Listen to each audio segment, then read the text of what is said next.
Kalau misalnya perusahaan yang belum menyediakan air minum, yang kita edukasi adalah pihak perusahaannya. Kita lakukan pembinaan larinya ke pihak perusahaan. Kalau misalnya perusahaan telah menyediakan air mineral, tapi toh kemudian masih ada tenaga kerja yang dehidrasi, maka yang kita edukasi adalah tenaga kerja yang bersangkutan, supaya benar-benar tenaga kerja paham kalau ini definisi kesehatan tenaga kerja yang bersangkutan. Nah, selanjutnya adalah penyediaan wastafel dan sabun cuci tangan. Jauh sebelum adanya COVID melanda negara kita, Indonesia, ini sudah disarankan dalam Permenaker 382 bahwa sebelum tenaga kerja bergeser dari satu divisi ke divisi yang lain, idealnya melewati proses ini. Mencuci tangan, kemudian menggantung seragam kerja. Karena di lingkup perusahaan bisa jadi ada teman-teman yang terpapar bahan-bahan kimia, bahan-bahan beracun, sehingga sebelum bertemu di tempat sholat misalnya, di musola kantor, sebelum kemudian bertemu di ruang makan perusahaan, idealnya mereka telah mengikuti proses sterilisasi dengan membasuh tangan, membasuh wajah, kemudian menggantung pakaian di tempat yang seharusnya.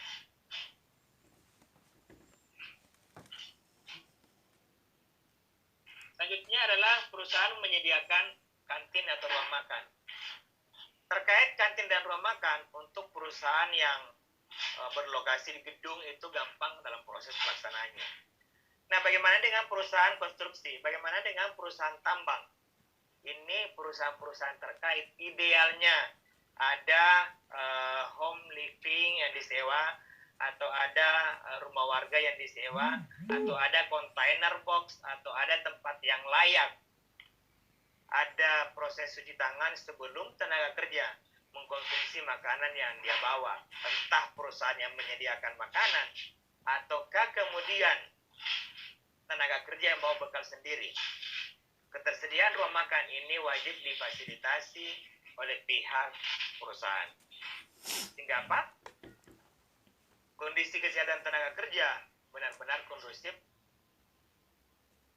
karena kebutuhan gizi dan kawan-kawannya benar-benar terpenuhi untuk seluruh tenaga kerja dalam hal ini. Yang selanjutnya adalah penerapan ergonomi kerja. Nah, dalam hal ini, teman-teman yang basicnya Kesmas, ada yang mau berkomentar tentang cara pengukuran ergonomi kerja, entah menggunakan ruler, reba, atau rosa? Teman-teman yang basicnya kesehatan paham tentang ini ya?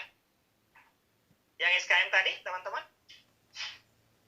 Ada 3 orang yang basicnya sarjana kesehatan masyarakat. Paham ya? Atau pernah dengar ya teman-teman, untuk mengukur ergonomi kerja menggunakan tes, rula, reba, atau rosa? Yang Kesmas boleh komen dulu. Yang SKM? Yang SKM mana nih? Yang SKM?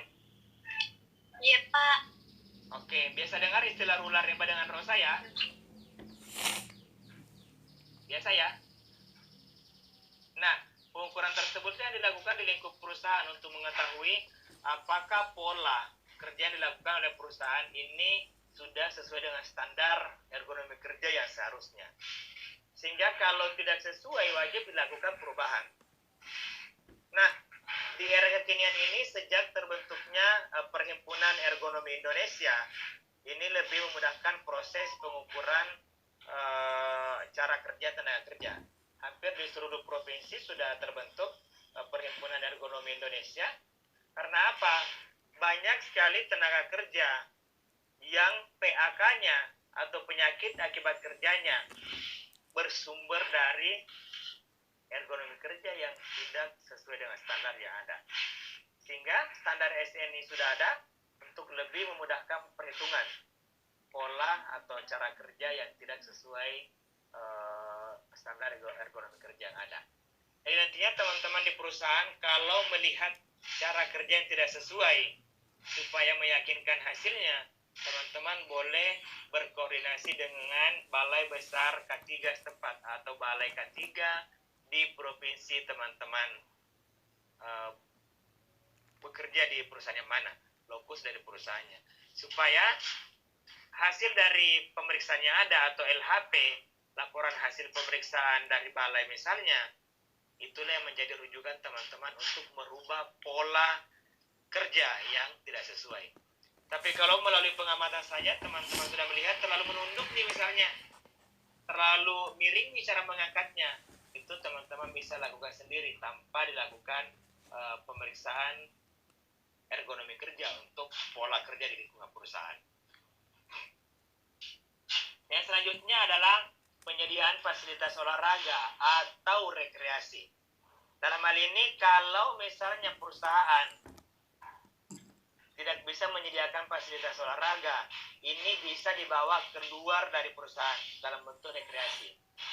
Outbound, family gathering, kelas berlari bersama, goes bersama, atau setidaknya futsal bersama, ini yang disarankan. Supaya apa? Kondisi kebugaran atau fisik tenaga kerja ada, terjamin. Kemudian ini bisa menjadi metode katarsis. Ini metode apa? Metode pelepasan ketegangan, mengurangi stres, sehingga outputnya adalah menghadirkan tenaga kerja yang benar-benar sehat secara fisik maupun juga sehat secara psikis. Sehingga teman-teman di divisi K3, divisi HSE wajib menerapkan ini dalam upaya penerapan Permenaker nomor 3 tahun 1982 dalam implementasi penyelenggaraan pelayanan kesehatan kerja. Yang selanjutnya adalah dilakukannya pemeriksaan kesehatan tenaga kerja yang berkala minimal sekali setahun. Jadi dalam bahasa undang-undang minimal sekali setahun. Sehingga kalau ada perusahaan yang sanggup 2 kali setahun, dalam hal ini per semester, boleh. Kalau ada yang sanggup per triwulan, boleh. Kalau ada yang sanggup per 4 bulan, juga silakan. Yang bermasalah ketika sudah setahun atau bahkan sudah 2 tahun, teman-teman tenaga kerja di perusahaan belum dilakukan pemeriksaan kesehatan berkala.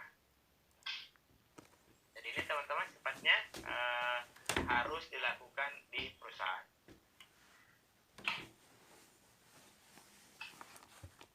Selanjutnya, berkaitan dengan penyelenggaraan pelayanan kesehatan kerja di negara kita, Indonesia tercinta, ada 2 badan penyelenggara jaminan sosial yang ditunjuk sesuai dengan Undang-Undang Nomor 40 Tahun 2004. Undang-undang yang tersebut dikenal dengan Undang-Undang SJSN atau Sistem Jaminan Sosial Nasional.